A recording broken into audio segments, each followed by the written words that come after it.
আমরা নিরপেক্ষ নই। আমরা মুক্তিযুদ্ধের পক্ষে। শুধু দর্শক শ্রোতা, দৃষ্টিকোণ একাত্তরের পক্ষ থেকে আপনাদের স্বাগত জানাই। বাংলাদেশ আজ কেমন আছে? কোন পথে চলছে বাংলাদেশ? আমরা 14 মাস আগে আহ, এই ট্যাগলাইনটা দিয়ে শুরু করেছিলাম, কোন পথে চলছে বাংলাদেশ। 14 মাস পরে আমরা একই উত্তর খোঁজার চেষ্টা করছি, কিন্তু মনে হচ্ছে যেন একটা একটা শৃঙ্খলাবদ্ধ দেশ বিশৃঙ্খলার চূড়ান্ত পর্যায়ে চলে গেছে।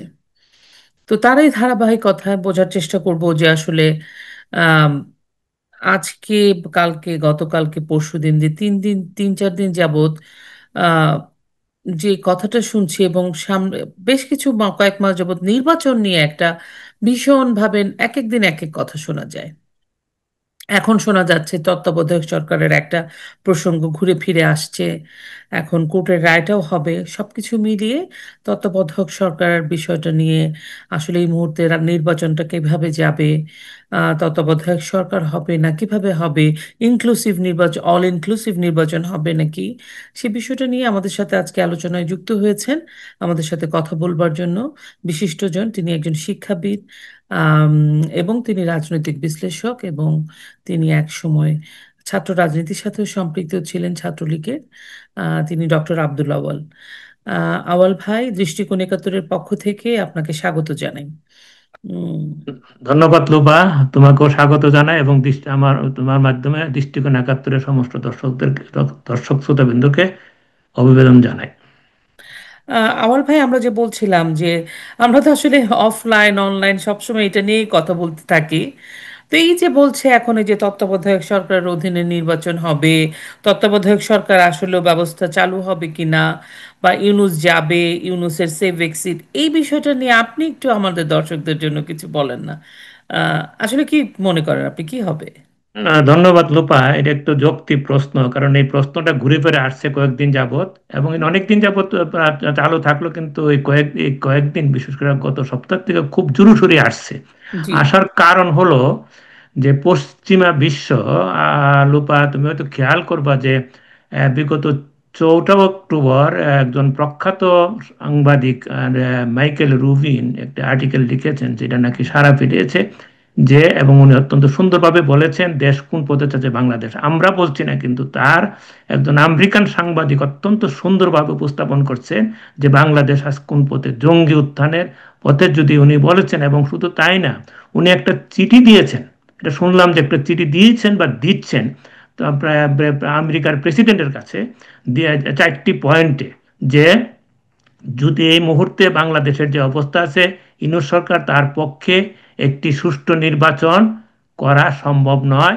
কারণ একেবারে উনি একটা দলীয় ব্যক্তিত্বতে পরিণত গেছে। উনি একটা দলকে বিশেষভাবে প্যাট্রোনাইজ করছে। এটা আজকাল সবাই মানে চাওয়ার হয়ে যাচ্ছে, এটা দিবালোকের মতো সত্য। উনি বলেছেন যে ওই অঞ্চলে শুধু ওনারই মাধ্যমে, ডক্টর ইউনূসের মাধ্যমে সেখানে জঙ্গিবাদের উত্থান হচ্ছে।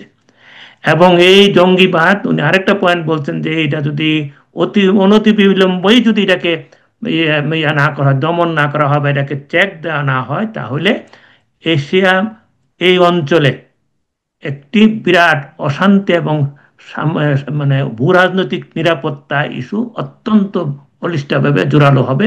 এটা খুব অশনি সংকেত।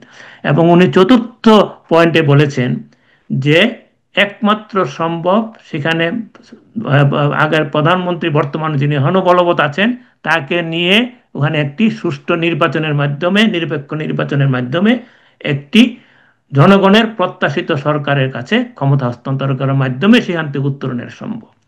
এই আর্টিকেলের পরেই কিন্তু কথাগুলা জোরে সোরে বাজারে আসছে। এবং এই জোরে সোরে আসার আরেকটি কারণ আছে, আমাকে একটু আমি সমন্বয়ে বলছি। হ্যাঁ, হ্যাঁ, কারণ শিওর। যে ওখানে যে এই জিনিসগুলো এখন বিদেশি কূটনৈতিক এবং বাংলাদেশের মানুষের মনে আস্তে আস্তে দানা বাঁধছে এবং তারা বুঝতে শুরু করছে, যারা নাকি বাংলাদেশকে নিয়ে ভাবেন, যারা পশ্চিমারা, যারা, যে বাংলাদেশে স্বাধীনতার পর দুইবার গণ অভ্যুত্থান হয়েছে। একবার 1990 সালে জেনারেল এরশাদ তাকে সরানোর জন্য, এবং উনি যখন সরে যান তখনও কিন্তু কনস্টিটিউশনকে অনুসরণ করেই উনার উনি সরে গিয়েছিলেন। এবং সেখানে আন্দোলন হয়েছিল অনেক বছর, কিন্তু আলটিমেটলি, কারণ ওখানে প্রেসিডেন্ট নির্বাচিত ছিল, জনগণের প্রেসিডেন্ট নির্বাচিত ছিলেন, কিন্তু ভাইস প্রেসিডেন্ট ছিলেন প্রেসিডেন্ট দ্বারা মনোনীত। এটা কনস্টিটিউশনেরই ধারা বলে, ভাইস প্রেসিডেন্ট নিয়োগ করতেন, এবং তখন Moudud Ahmed, advocate Moudud Ahmed vice president ছিলেন। এবং এক পর্যায়ে তিন জোটের রূপরেখা, আওয়ামী লীগের নেতৃত্বে ৮ দল, বিএনপি নেতৃত্বে ৭ দল, বাম গণতান্ত্রিক এবং অন্যান্য দলের নেতৃত্বে ৫ দলের নেতৃত্বে তারা একটা রূপরেখার মাধ্যমে দিয়েছে যে প্রধান বিচারপতি শাহাবুদ্দিন উনি এই প্রেসিডেন্টের দায়িত্ব পালন করে ইলেকশন দিবেন ৩ মাসের মধ্যে। এবং এই রূপরেখা ভিত্তিতে জেনারেল এরশাদ প্রথম প্রেসিডেন্ট থেকে পদত্যাগ করে, না প্রেসিডেন্ট ইয়া মানে অ্যাডভোকেট মওদুদ ভাইস প্রেসিডেন্ট থেকে পদত্যাগ করেছেন। পদত্যাগ ভাইস প্রেসিডেন্ট পদত্যাগ করে প্রধান বিচারপতি শাহাবুদ্দিন সাহেবকে এরশাদ ভাইস প্রেসিডেন্ট হিসেবে মনোনীত করলেন কনস্টিটিউশনের পাওয়ার বলে। এবং করার পরে উনি নিজে পদত্যাগ করলেন। এরশাদ পদত্যাগ করার পরে তখন অটোমেটিক্যালি বিচারপতি ভাইস প্রেসিডেন্ট বিচারপতি শাহাবুদ্দিন রাষ্ট্রপতির দায়িত্ব পেয়ে গেলেন, এবং উনি ৩ মাসের মধ্যে নির্বাচনটা দিয়ে বিদায় নিলেন। অর্থাৎ কনস্টিটিউশন মাফিকই ওইভাবে নির্বাচনটা পরিচালনা হয়েছে, সেখানে কনস্টিটিউশন কোনো ব্যর্থ হয় না। তেমনইভাবে ১৯৯৬ সালে, যখন ১৯৯৬-এর ১৫ই ফেব্রুয়ারির একতরফা প্রহসন নির্বাচনে বিএনপি ক্ষমতা আসার পরে যে আন্দোলন হয়েছিল যে তত্ত্বাবধায়ক করার জন্য, সেখানেও ওই বিএনপি কিন্তু সংসদে একটা আন্দোলনের এক পর্যায়ে সংসদে এটি পাশ করে, তত্ত্বাবধায়কের পাশ করে তারপরে তারা পদত্যাগ করেছে। সাংবিধানিকভাবে পদত্যাগ করে ওই তত্ত্বাবধায়কের হাবিবুর রহমান সাহেবের কাছে তারা ক্ষমতাটা হস্তান্তর করে দিয়েছেন। অর্থাৎ এই দুই গণ অভ্যুত্থানে ক্ষমতা পরিবর্তন হয়েছে, জনগণের প্রতিফলন করছে, সরকার পরিবর্তন হয়েছে সাংবিধানিকভাবে। ব্যর্থ শুধু ২০২৪ সালে। সেখানে তারা তাদের কোনো প্ল্যান নাই, সব হিডেন প্ল্যান, কোনো সম্যক প্ল্যান নাই। তারা হিডেন প্ল্যান করে সরকারকে ষড়যন্ত্রের মাধ্যমে সরাইয়ে, তাদের তো যেহেতু তারা তো সংবিধান গণতন্ত্র এগুলো তারা মানে না, তারা এই জন্যই, যদিও সুপ্রিম কোর্টের রেফারেন্স চেয়েছে, কিন্তু সুপ্রিম কোর্টের ফুল কোর্ট বৈশা যে রেফারেন্স দিয়েছে তার কোনো কাগজ কিন্তু আজ পর্যন্ত কেউ সামনে আনতে পারে নাই। তেমনইভাবে প্রধানমন্ত্রী শেখ হাসিনা যে পদত্যাগ করছেন তারও কোনো কাগজ সামনে আনতে পারেননি। এই জিনিসগুলা নিয়ে দেশি বিদেশি আস্তে আস্তে তারা বুঝতে পারছে যে বর্তমান ইউনূস সরকার যে আইসি, উনি বলছেন উনি ছাত্রদের দ্বারা মনোনীত হয়েছেন, উনি এই একটা উনি ভুল করেছেন। এরপরে এই ছাত্ররাই যাদের দ্বারা তিনি মনোনীত হয়েছেন তারাই একটি দল করেছেন। এই সমস্ত জিনিসগুলা কিন্তু আজকে দিবালোকের মতন স্পষ্ট, শুধু দেশীয় না বিদেশি বিভিন্ন দেশের কাছে এগুলো তারা গেছে। যাওয়ার পরে তারা দেখতেছে যে ডক্টর ইউনূসের অধীনে যেহেতু উনি নিজে পার্টিজান হয়ে গেছেন এবং দেশের আইন শৃঙ্খলা পরিস্থিতি সহ কোনোটাই ওনার কন্ট্রোলে নাই। দেশের মানুষের যে জরিপ, সেখান থেকেও বিদেশি দেশিরা খবর নিয়েছে যে এই সরকারের জনপ্রিয়তা তলানিতে, দেশের মানুষ কেউ বিশ্বাস করে না যে ডক্টর ইউনূস একটি নিরপেক্ষ নির্বাচন দিতে সক্ষম হবে। এটি দেশের মানুষের বিশ্বাস নাই। এই খবরও দেশে বিদেশে তারা সবার কাছে এই খবর পৌঁছে গেছে। তার জন্য আজকে এরকম কথা দিল্লির থেকে একটি নির্ভরযোগ্য সূত্র থেকে পাওয়া গেছে যে যাকে আমেরিকার যে পররাষ্ট্রমন্ত্রী, উনি জয়শঙ্কর ভারতের পররাষ্ট্রমন্ত্রীকে ইঙ্গিত দিয়ে দিয়েছেন যে ইনক্লুসিভ নির্বাচন ব্যবস্থা করা হোক বাংলাদেশে, যাতে সবার মতের প্রতিফলন ঘটে। এবং এও আপনারা দেখেছেন যে সাবির হোসেন চৌধুরী সাহেবের বাসায় ৩টি দেশের রাষ্ট্রদূত ২ দিন আগে বৈঠক করেছেন। এইগুলা সবই কাকতালীয় করে একটার সাথে একটা লিঙ্ক। অর্থাৎ তারা চাচ্ছে এই বাংলাদেশে আমাদের দেশীয় যারা চিন্তাবিদ এবং বিদেশি যারা বাংলাদেশকে নিয়ে ভাবনা চিন্তা ভাবনা করে, তারাও ভাবছে যে বাংলাদেশে একটা ইনক্লুসিভ নির্বাচন হতে হবে, এবং সেই নির্বাচন কোনোভাবেই ডক্টর ইউনূসের সরকারের অধীনে নিরপেক্ষ হওয়ার কোনো সুযোগ নেই। এইটা তারা বুঝতে পেরেই তারা এখন দুইটি পথ নিয়ে আলোচনা হচ্ছে। এইটি আমাকে আরেকটি বিশ্বস্ত সুস্থ ওয়াশিংটন থেকে আজকে একজন আমাকে ফোন দিয়ে বলছে দুইটা জিনিস আলোচনা হচ্ছে। একটি হলো শেখ হাসিনাকে প্রধানমন্ত্রী রেখেই তাকে দেশে নিয়ে তার অধীনে মধ্যবর্তী নির্বাচনের নামে তার অধীনে একটি নিরপেক্ষ জাতিসংঘের তত্ত্বাবধানে একটি নির্বাচনের ব্যবস্থা করা হোক, নিরপেক্ষ, যাতে একটি দেশে জনগণ তাদের মতামত দিতে পারে। এটি হলে সাংবিধানিক কাঠামোর কোনো ব্যত্যয় ঘটে না।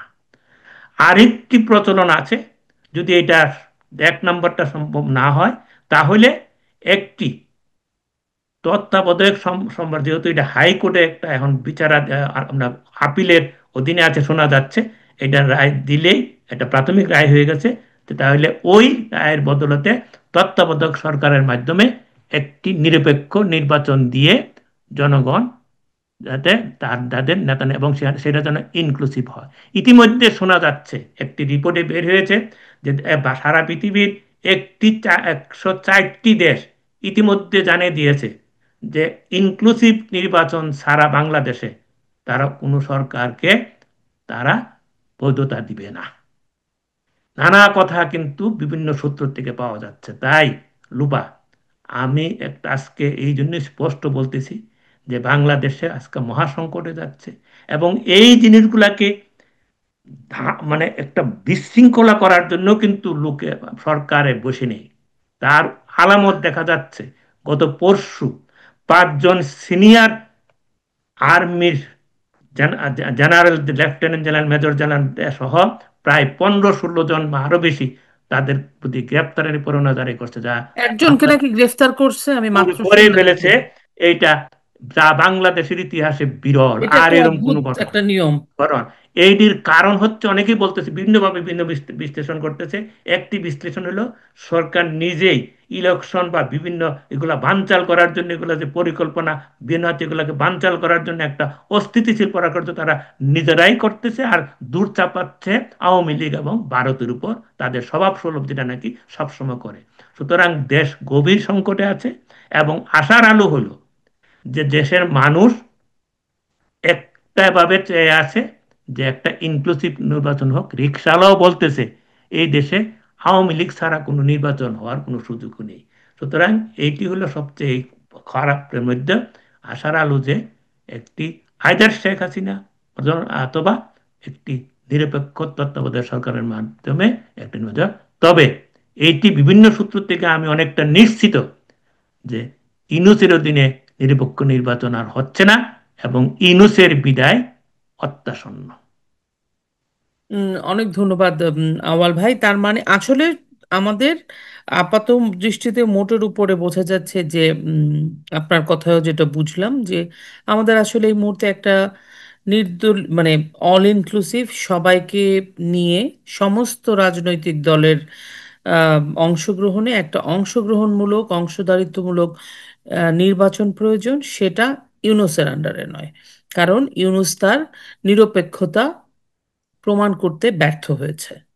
এই মুহূর্তে অ্যাবসলিউটলি। দেশকে বাঁচাতে হলে আমাদের নির্বাচন দরকার, বাট সেই নির্বাচন ইউনুসের অধীনে নয়, এবং আমাদের সকল রাজনৈতিক দলকে ওই নির্বাচনে আসতে হবে। এটাই হচ্ছে জিস্ট কথা। বেস্ট তো কথা। অনেক ধন্যবাদ। খুব অল্প কথায় খুব সুন্দর করে আপনি আমাদের দর্শকদের জন্য বুঝিয়ে বললেন। আরেকটা বিষয়, আপনার সাথে এটা নিয়েও কথা হচ্ছিল, আপনি আমাকে বলছিলেন যে এই যে জুলাই সনদ নিয়ে যে আইনজীবী ব্যারিস্টার শাহদিন মালিক একটা বক্তব্য করেছেন যে জুলাই সনদের নামে যে একটা বিরাজনীতিকরণের চেষ্টা করা হচ্ছে, সেটা এক ধরনের দূরভিসন্ধি যেটা ইউনূস সরকার করছে। তো এই বিষয়টাকে আপনি একটু বলবেন আমাদের দর্শকদের জন্য, স্বাধীন মালিকের সাথে অ্যাড করে আপনার পয়েন্ট অফ ভিউজটা। হ্যাঁ, এটা আমি আজকে পেপারে কালের কণ্ঠেতে দেখলাম। জি। ডক্টর স্বাধীন মালিক একজন বিজ্ঞ আইনজীবী, জ্যেষ্ঠ জি। সুপ্রিম আইনজীবী, দেশে বিদেশে তার সুনাম আছে, দক্ষতা আছে, এটা অত্যন্ত সুপ্রতিষ্ঠিত, এতে কোনো সন্দেহ নেই। এবং উনার মতন একজন জ্যেষ্ঠ আইনজীবী, যিনি এক সময় এই কমিশনেরও চেয়ারম্যান নিযুক্ত হয়েছিলেন, যে পরে উনাকে সরাইয়ে হুম। আনছেন আলী রিয়াজ কায়নাত, একজন বিদেশি কায়নাত বসাইছেন। সুতরাং তাই উনি যখন এই কথাটা বলেছেন, তা আমি চিন্তা করলাম কেন উনি বলেছেন। উনার লেখা পড়ে আমি দুইটা, উনি কিন্তু বলছেন যে এই এই 30টি নাম উল্লেখ করে বলছে, 30টি রাজনৈতিক দল যদি 30টি পয়েন্টে ঐক্যমত হয়, তাহলে ঐক্যমত হলে তাহলে তো আলাদা আলাদা রাজনৈতিক দলের আলাদা আলাদা অস্তিত্ব থাকার কোনো প্রয়োজন নেই। দলের ভিন্নতা থাকবে, তারা কমন ইস্যুতে একমত থাকবে, যেগুলা মুক্তিযুদ্ধ স্বাধীনতা সেগুলোর ব্যাপারে, কিন্তু তাদের ভিন্ন থাকবে। সুতরাং তাহলে তো এটা হবে কি, এটা হবে একটি, কি উনি বলছেন, ওনার টার্মটা আমি বলি, যে এটা হবে একটা সিভিল সোসাইটি অর্গানাইজেশন। উনি এই টার্মটা ইউজ করেছেন। এবং উনি আরেকটা জিনিস খুব সুন্দরভাবে বলছেন, যে এইখানে এই সনদে, জুলাই সনদে উল্লেখ আছে যে গত 15 বছরের সরকার কি কি খারাপ কাজ করছে, ভালো কাজের কোনো উল্লেখ নাই, খারাপ কাজ কি করছে এগুলো উল্লেখ আছে। সেগুলা সত্য মিথ্যা সত্য থাকতে পারে পারতে পারে, কিন্তু উনি বলে যে একটা সনদে কোন সরকার কি করছে এগুলা তো উল্লেখের কোনো অংশ হইতে পারে না, এগুলা তো কোনো সংবিধানের অংশ হইতে পারে না। উনি কিন্তু এটাকে চ্যালেঞ্জ দিয়ে বলেছেন। সুতরাং এই যে উনার সূত্র দিয়ে বলেছি, আজকে জুলাই সনদ নিয়ে প্রতিদিনই মিটিং হচ্ছে, ঐক্যমত হচ্ছে না, কিন্তু এইটি ওই কথা উনি না বললো, আমার স্বাধীন মালিক হয়তো ডিটেলস বলে না, কিন্তু আমার মনে হচ্ছে যে এই যে বিরাজনীতিকরণের কথাটা উনি বলেছেন, জি। এর পিছনে আমরা যদি 2007 সালের দিকে তাকাই, তখনও কিন্তু একটা বিরাজনীতিকরণের প্রক্রিয়া চলছিলেন। সেখানে কি -2 -2। দিয়া বিরাজনীতিকরণ, অর্থাৎ পছন্দ মতো লোকদেরকে দিয়ে দল করানো, ইলেকশন করানো, এই তো প্রক্রিয়া ছিল ওইটা, যে এবং প্রচলিত জনপ্রিয় রাজনৈতিক দলগুলোকে ইনঅ্যাক্টিভ করে দেওয়া। ইনএক্টিভ করি। জি। সুতরাং এই তখন এটা বাস্তবায়ন সম্ভব হয় নাই এই জি। তৃণমূলের লোকদের জন্য। তৃণমূলের জনগণ, দুই পার্টির, বিএনপি আওয়ামী লীগের, তৃণমূল কিন্তু, বিএনপি আওয়ামী লীগের অনেক বড় বড় নেতারা কিন্তু, বিএনপির তো প্রায় 90% বড় বড় নেতারা রাজি হয়ে গেছিলেন, আওয়ামী লীগের কিছু কিছু বড় বড় নেতারা রাজি হয়েছিলেন, কিন্তু তৃণমূল কিন্তু সেটা না হয়, কিন্তু সেটা এবং দুই দুই দলের দুই প্রধান নেতা, সভাপতি জেলে ছিলেন দেশের জেলেছিলেন, ভিতরে। জেলে গেছিল তো। সুতরাং এই তারা বাস্তবায়ন করার জন্য, সুতরাং এই, সুতরাং তখন পারেন নাই। এইবার তারা ওই অন্য নামে, এটাকে জুলাই অন্য নামে এটাকে আবার এভাবে আনছেন, যে বিরাজনীতিকরণ, অর্থাৎ যেটা স্বাধীন মালিক বুঝাইতে চাচ্ছে, যে কিছু কিছু লোক তারা নির্দিষ্ট এজেন্ডা নিয়ে ঐক্যমত হবে। এটা উনি আরেকটা কথা বলছেন ওনার লেখাতেই, যে এটাও কিন্তু একদলীয় শাসন ব্যবস্থার মতন হয়ে যাচ্ছে, হুম। একদলীয় শাসন ব্যবস্থার মতো তারা যেটা হুম। করছে। সুতরাং আমি, আমার বলার উদ্দেশ্য হলো ওনার সাথে আমি সম্পূর্ণ একমত পোষণ করে দেশবাসীকে বলতে চাই, যে আমাদের যে এই 2007 সালের যে ষড়যন্ত্র, হুম। সেই ষড়যন্ত্র কিন্তু শেষ হয় নাই। এই এই ফর্মুলা এখনো বলবৎ আছে, ভিন্ন নামে, এই জুলাই সনদের নামে।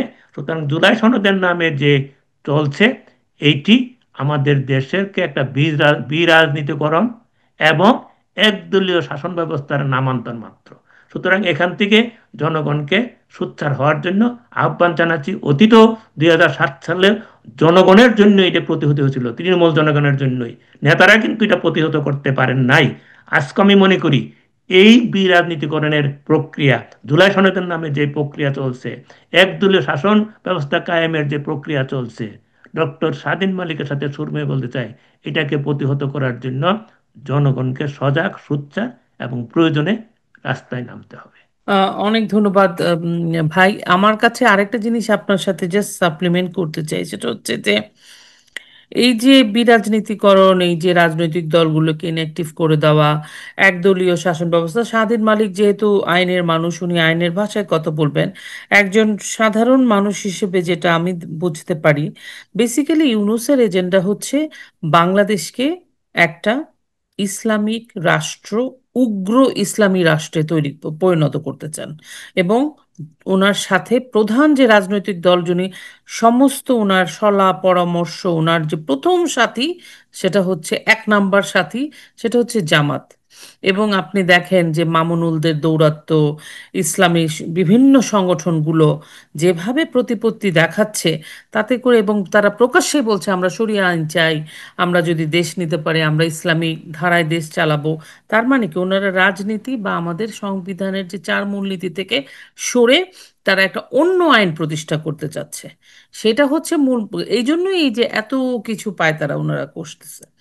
তো দেখা যাক, হয়তো স- সামনের সময়টা খুব খারাপ।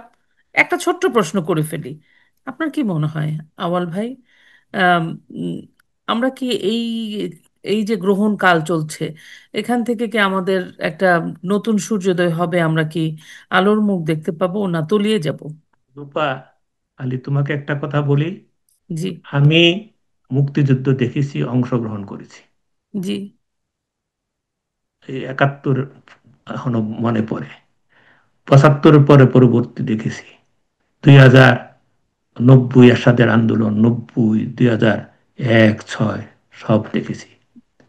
এই দেশের মানুষ, জনগণ কোনোদিন, এদেশের মানুষের কিছু কোনো মানুষ বেঈমান আছে, এটা সত্য, তারা এ করে, কিন্তু এই দেশের সাধারণ জনগণ কোনোদিন এই অন্ধকার যুগ, এই মুক্তিযুদ্ধ বিরোধী, এই উগ্র মানুষ ধর্মপ্রাণ, এই দেশের মানুষ অবশ্য মুসলমানের সংখ্যা বেশি, তারা ধর্মপ্রাণ, কিন্তু তারা ধর্ম ভীরু, কিন্তু তারা উগ্রবাদী কোনো সময় পছন্দ করে না, কোনো না। এই দেশে কিন্তু হিন্দু, মুসলিম, খ্রিস্টান তারা সবাই মিলেমিশে থাকে। শুধু সমস্যা করে রাজনীতিবিদরা, অনেক অনেক রাজনীতিবিদরা তাদের স্বার্থের জন্য সেখানে আর উগ্রবাদীরা সুশীলরা, ছড়ায়। এখন তো বোধহয় আর কিছু দেখছি কিছু সুশীল। সুশীলরা, ঠিক সুশীল। বলেছো। সুতরাং আমি কিছু সুশীল। আত্মবিশ্বাসী, আমি আত্মবিশ্বাস আছে বলছি, অন্ধকার কেটে যাবে, শুধু সময়ের ব্যাপার। মানুষ প্রস্তুত। আজকে ফোন দিয়েছিলাম ঢাকায়, বলেছে আমরা অবরুদ্ধ আছি, কিন্তু মানুষ প্রস্তুত আছে। একটি ডাক পেলেই মানুষ রাস্তায় নামতে প্রস্তুত আছে মুক্তিযুদ্ধের পক্ষের জন্য। দল তো পরে, মুক্তিযুদ্ধের ব্যাপারে বেশিরভাগ মানুষ, এই দেশের জনগণ 80%, 90% মানুষ এখন ঐক্যবদ্ধ, শুধু ডাকের অপেক্ষায়, সময়ের অপেক্ষায়। ইনশাল্লাহ মেঘ কেটে যাবে। অনেক ধন্যবাদ আওয়াল ভাই। আপনাদের কথা শুনলে অনেক সাহস পাই সত্যি। আর আপনি তো আমার, মানে আপনি আমার পেছনে বা আমার সাথে যে আছেন, সেটা তো আমার একটা বিশাল বড় শক্তি। আপনার মতো মানুষের ব্লেসিংস আছে, আপনাদের মতো মানুষের ব্লেসিংস আমার জন্য আছে, সেটা তো আমার একটা বিশাল বড় শক্তি। তারপরেও আমি বলবো যে আপনাদের আহ, কথা অবশ্যই আমাদের তরুণ প্রজন্মরা নিশ্চয়ই শোনে। এই আধার কেটে যাবে বলছেন যখন, নিশ্চয়ই কেটে যাবে, আমরাও সেই আশা করি। শুধু দর্শক শ্রোতা, এই প্রত্যাশা নিয়েই আজকের মতো আওয়াল ভাইয়ের সাথে কথা এখানেই শেষ করছি। আমরা নিয়মিত চেষ্টা করবো আওয়াল ভাই আমি, যদি একটু আলাপচারিতা করা যায় আপনাদের মাঝে উপস্থিত হওয়ার জন্য, যদি আপনারা পছন্দ করেন। আপনারা আমাদের অনুষ্ঠানটি দেখবেন, দৃষ্টিকোণ একাত্তরকে সাবস্ক্রাইব করবেন, আর আপনাদের বন্ধুদের মাঝে ছড়িয়ে দিবেন। আপনারা ভালো থাকবেন, সুস্থ থাকবেন, নিরাপদে থাকবেন। আবারও কথা হবে অন্য কোনো অতিথির সাথে এবং আওয়াল ভাইয়ের সাথেও। জয় বাংলা, জয় বঙ্গবন্ধু।